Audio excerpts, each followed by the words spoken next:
The city of David is one of the really neat archaeological sites right in the heart of Jerusalem.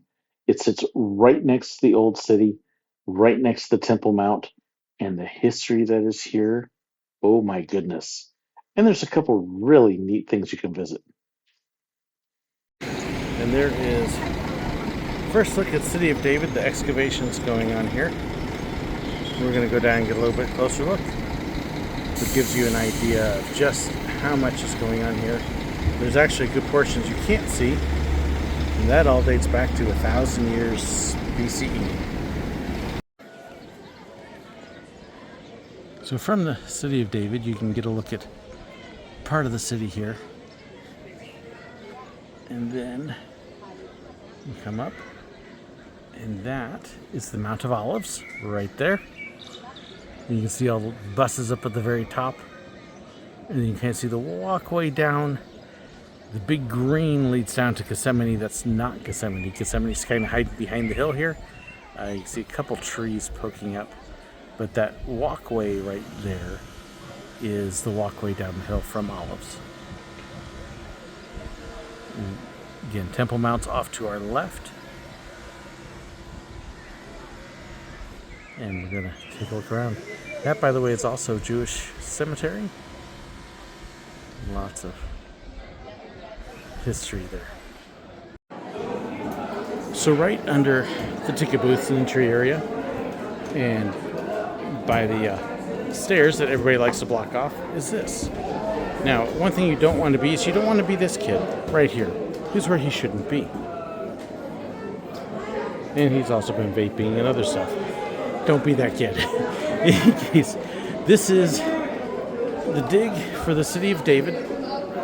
This is the ruins that they have and the work that they have been doing.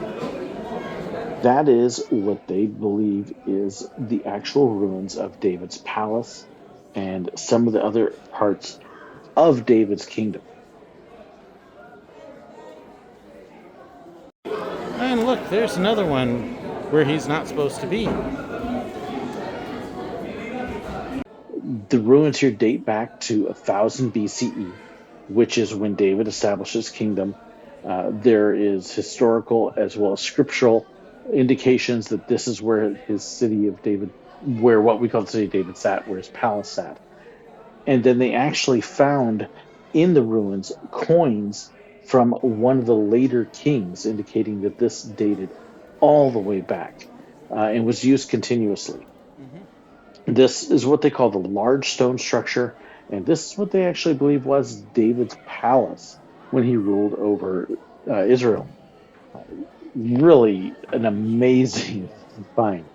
There is all sorts of different features in here, some of which they've been able to figure out what they are, and some they are still learning, and still excavating, and still discovering. So underneath the visitor center, this is David's palace, or at least what they think may have been his palace.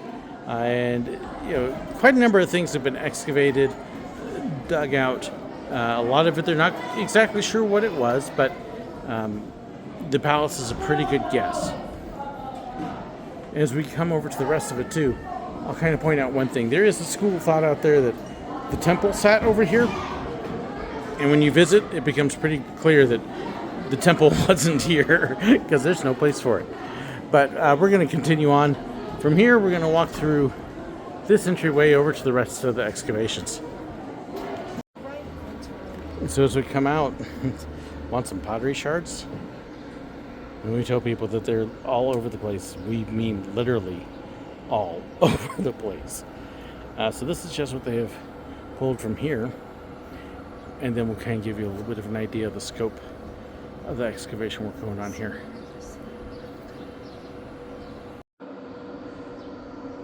So one of the things that's absolutely fascinating with this dig is it gives you an idea of layers. And if you paid much attention to archaeology, you'll notice that they constantly talk about layers and how each layer is from different timelines. Well, here you can see a lot of the different timelines and layers, all one after the other. And I may not get this exactly right. I've got an image that'll actually show you what layer is which. But there's the mix of the Byzantine, the Iron Age, and going all the way back to the time of David, depending upon which layer you're looking at.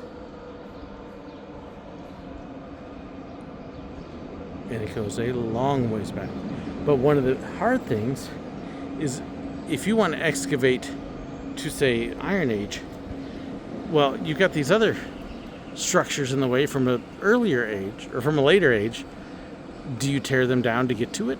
Or do you leave them there, in which case then you don't get to it? So at its core, archaeologists tell you that archaeology is a destructive art. But it's a matter of trying to preserve what's there and see what you can find and document everything as you do go. So this is one other thing very interesting. Like I said, City of David's right here. So you've got these ruins. You've got the palace that's basically right through these walls. And then right here is the Temple Mount. And that is the top of the mount. That is the Muslim shrine that sits there right now. So you are literally that close to it. Now, there is a group led by a self-described adventurist who believe that the temple actually sat here instead of up there. And the problem is there isn't a place big enough for it. This is where the king's palace was, where his servants lived, where the other people lived around it. This is not that big of an area. And its documentation goes back a long time. There is absolutely no possibility that the temple was here. And gee, up there you've got stones dating back to that temple. So it's pretty clear when you're here where the temple was, even though it's not there now, and it was not here. Again, another look, and you can see some of the work going on. This is the time of year where they don't do as much work because, quite simply, it gets pretty hot out here. As it is, it's in the low 80s Fahrenheit right now. And it's going to get even warmer.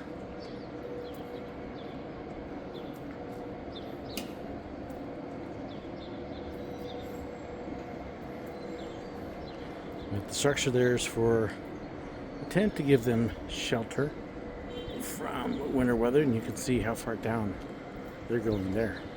See if we can get a little better look. Here you go, and you can see how far down they've gone in that spot. They're definitely working a little ways. Now, one of the things they had to do, though, because they were having a little bit of collapses, was they did have to concrete over so stuff didn't fall in on them. That would not be good. But yeah, lots of work going on. One of the other unique things here about Israel is when you find something and need to excavate, well, one of the problems you have is there's probably houses and other buildings on top of it already. And you can't exactly just tell those people, hey, get out of your house, too bad. This was a parking lot, which is why they were able to excavate here. They were able to buy the parking lot. But they have had to work around existing buildings and make sure that they didn't undercut those. And the ones they couldn't buy, well, they couldn't buy. So there's probably, well, there's definitely more under these other buildings, but they can't get to it yet. So up there is, you see the stairway large strange tunnel entrance. You come down between there and here, it's a 20-degree difference. So much cooler. Now, we also have the passage to the Davidson Center, which we do have tickets, so we're going to be heading that way. It's a little narrow. My wife got a little nervous because it's narrow, but I didn't go this way last time. So if you could imagine this without lights and 2 feet of water and a good half mile long, that's Hezekiah's tunnel. And so you're using your cell phone light or flashlights or whatever you can to see like 3 feet in front of you.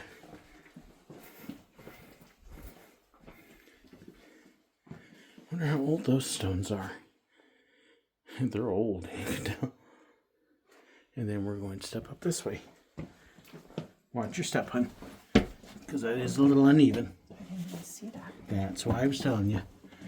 And watch your head. Good thing I'm short. I'm still almost hitting that pipe.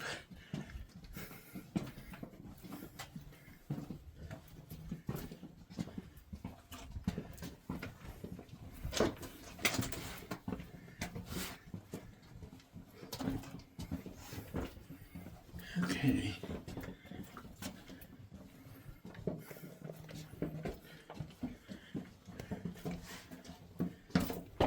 And then we're going to start up a little bit.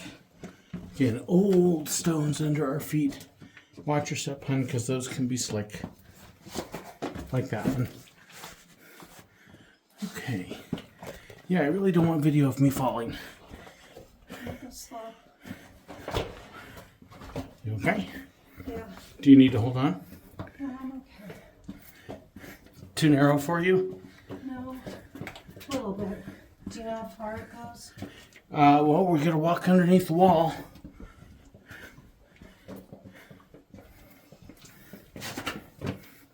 Uneven here. Be careful. Step on the dirt, not the stone.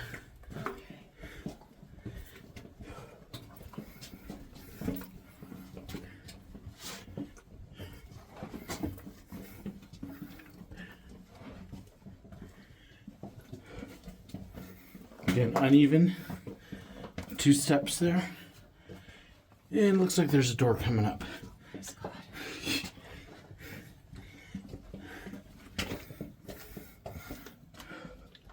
Or at least it opens up a little. A little wider. Okay, dirt and step. Okay.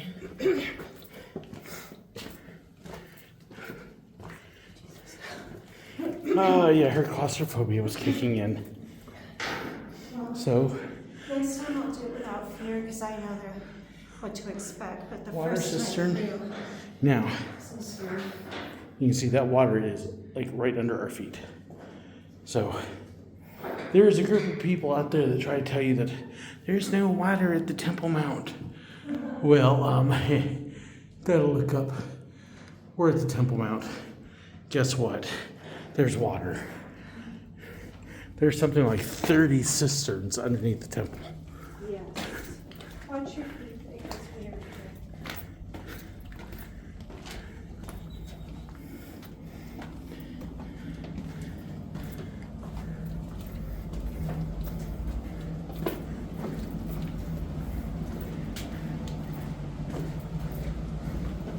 I guess we'll leave a drainage channel during the break of it. Okay. So yeah, this actually continues on there and around the corner. But this is how 70 AD, one of the ways they hit. So as we come out and up a couple steps, this is part of the western wall. And you can see how big those stones are, and you can see people have tucked their prayers in there. Gives you an idea. These aren't even the biggest stones, but this is the foundations of it.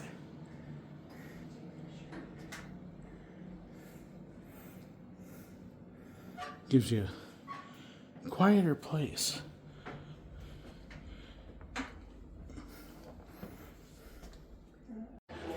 And just fair warning, steep step at the end. Be prepared if you take that route. The Davidson Center is also known in some circles as the Eastern Steps. There's a lot more there. There is an amazing video that you can actually go in and watch and explore and see the ruins of the temple stones that were thrown off of the top by the Romans. You can see the marketplaces and so much more here. The Davidson Center is a separate admission ticket from the City of David. You can buy them as a combo ticket or even look for the National Park Pass. That's available at both, and they'll get you a nice little discount as well as admission to other places as well. So, just a really neat place to spend some time. All told, depending upon how much you want to read what's on your maps and the other information they give you, you can be looking at 2 to 5 hours typically, unless you're somebody who really likes to dig in, and then you can give more time. So be sure to check the websites for current admission costs as well. And if you're in the States, you can actually order admission ahead of time too. Hope you enjoyed this look at one of the more fascinating ruins. There's so much to discover here that I didn't have time to show you. But thank you so much for joining me. Hope you had a great time. God bless.